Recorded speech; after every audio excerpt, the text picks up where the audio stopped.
In an interview with the French Le Figaro daily, President al-Assad says Syria is fighting terrorists, the majority of whom are al-Qaeda members, and cannot be dealt with except through elimination.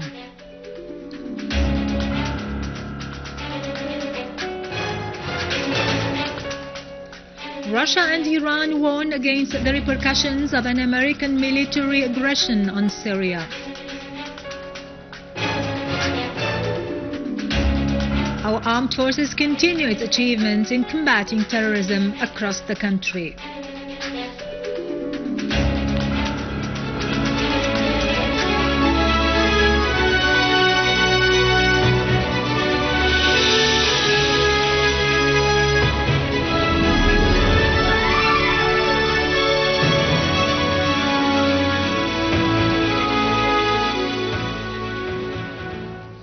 Good afternoon, ladies and gentlemen. This is Irado Krikorian with the news in English. In an interview with the French Le Figaro daily, President Bashar al-Assad said Syria is fighting terrorists, the majority of whom belong to al-Qaeda organization, who cannot be dealt with except through eliminating them. Those who support the terrorists politically, financially or militarily are enemies of the Syrian people, the President stressed, and anyone who has contributed to the killing of a Syrian Arab soldier is an enemy of Syria's. The President added that those who accuse Syria of using chemical weapons are responsible for presenting the evidence.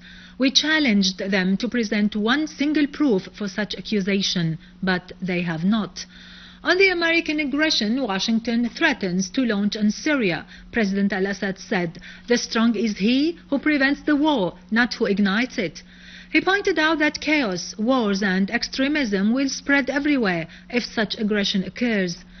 In reply to a question on how to stop the war and the crisis in Syria, the President said that since the beginning he has affirmed that the solution is through dialogue. However, we are fighting today terrorists, 80 to 90% of whom are linked to al-Qaeda, President al-Assad added. Consequently, an end must be put to the Saudi, Turkish, French and British support and to the smuggling of armed men from Jordan. Then we can talk about political steps, the President affirmed.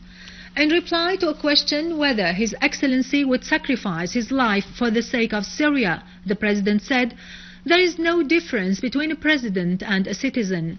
We have two choices," the President added, "either to fight and defend our country against terrorism or to surrender." This region has been constantly witnessing wars, but it has never surrendered and will not surrender. The President stressed that the Syrian Arab army was able to enter any place it wanted. Why is it permissible to fight terrorism in other countries and not in Syria? The President asked. The President concluded his interview affirming that we must distinguish between the enemy people and the enemy state. The French people are not an enemy, but the policy of their state is hostile to the Syrian people. This animosity will end when the French state changes its policy.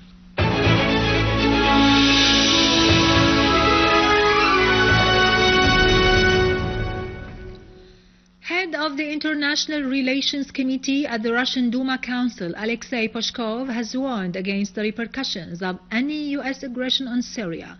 No one knows what will happen after such an aggression, he stressed, as the region as a whole would risk the danger of war. Pashkov added that everyone would lose control when such an aggression is launched, adding that chaos and extremism will spread in the region.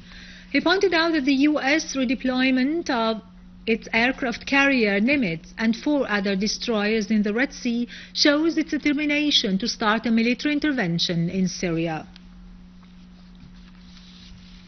On his part, Director of the Middle East and North Africa Department at the Russian Foreign Ministry, Sergei Verchinin, has warned that the use of force against Syria would lead to adverse results and would affect the system of international relations as a whole. Verchinin described the situation as difficult in the presence of a real danger of using force. He stressed that Russia's policy is to stand firmly against such situation. The Russian Minister of Defense asserted that the Russian detecting devices registered launching 2 ballistic missiles on the Mediterranean region.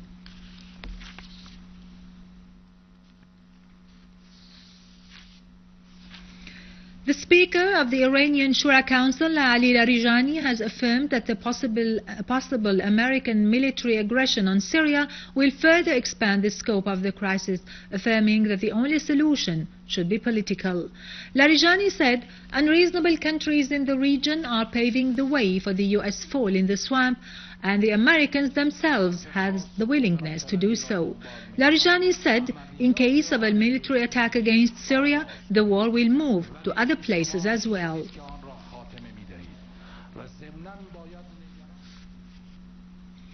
Brazil has reiterated rejection of any military action against Syria without the approval of the UN Security Council.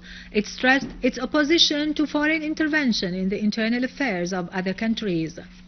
Brazilian Foreign Minister Luis Alberto Vigarido has said that military intervention happens only in the case of self-defense, as the UN resolution stipulates, as well as in the case of a unanimous UN Security Council's vote. He added that such a case is not present today. Therefore, we consider the use of force away from those two cases as a violation of international law, the Brazilian Foreign Minister stressed.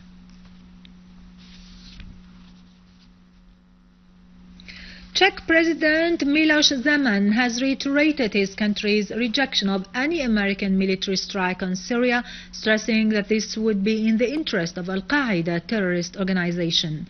Zeman was astonished at the West's contradictory policy, as it supports al-Qaeda in Syria and at the same time fights this terrorist organization in Afghanistan.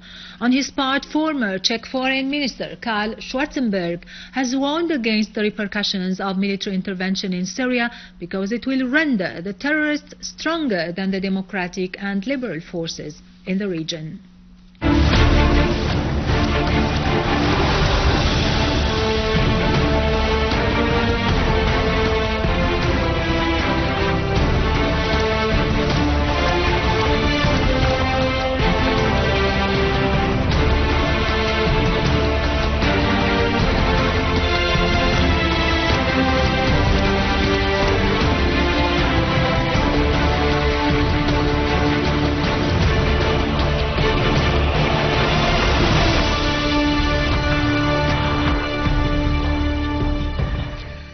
Welcome back.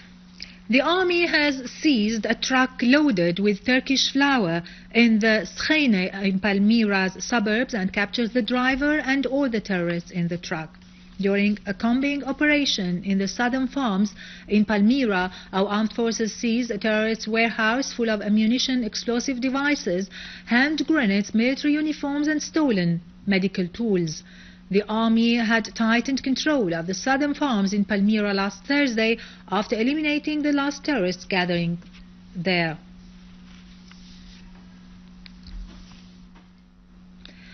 In Yabrud, in Damascus countryside, the Syrian Arab army eliminated 2 armed terrorist groups and killed and injured other terrorist groups in Al-Rahaiba city.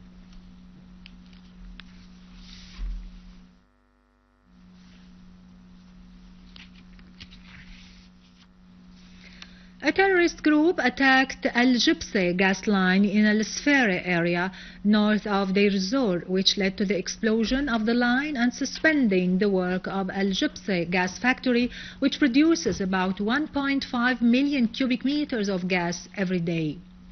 The targeted line provides the power stations of Al-Tim and Az-Zara, and that will lead to reducing the quantity of gas which is used as a fuel for gas turbines, which in turn would lead to reduce the production of the power in Deir Zor and Al-Hasaka governorates.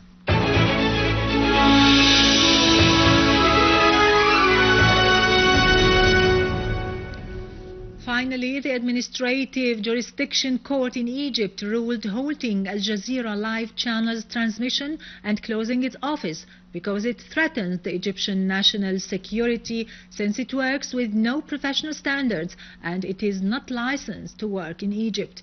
Moreover, the court also ruled to halt the transmission of 2 channels that belong to the Muslim Brotherhood and to close their offices too. With this, we end our news for today. Thank you for watching. For more details about Syria and the region and to view this bulletin again, you can always visit our website in English, syriaonline.sy.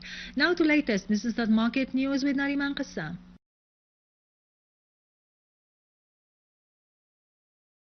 An interview with the French Le Figaro daily, President al-Assad says Syria is fighting terrorists, the majority of whom are al-Qaeda members, and cannot be dealt with except through elimination.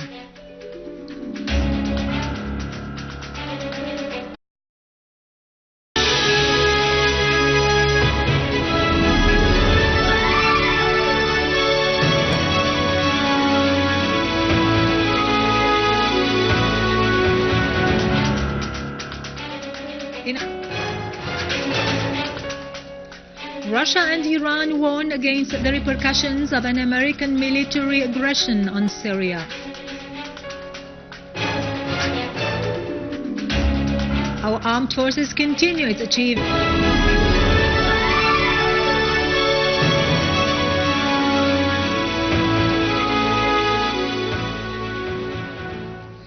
Good afternoon, ladies and gentlemen. This is Irado Krikorian with the news in English.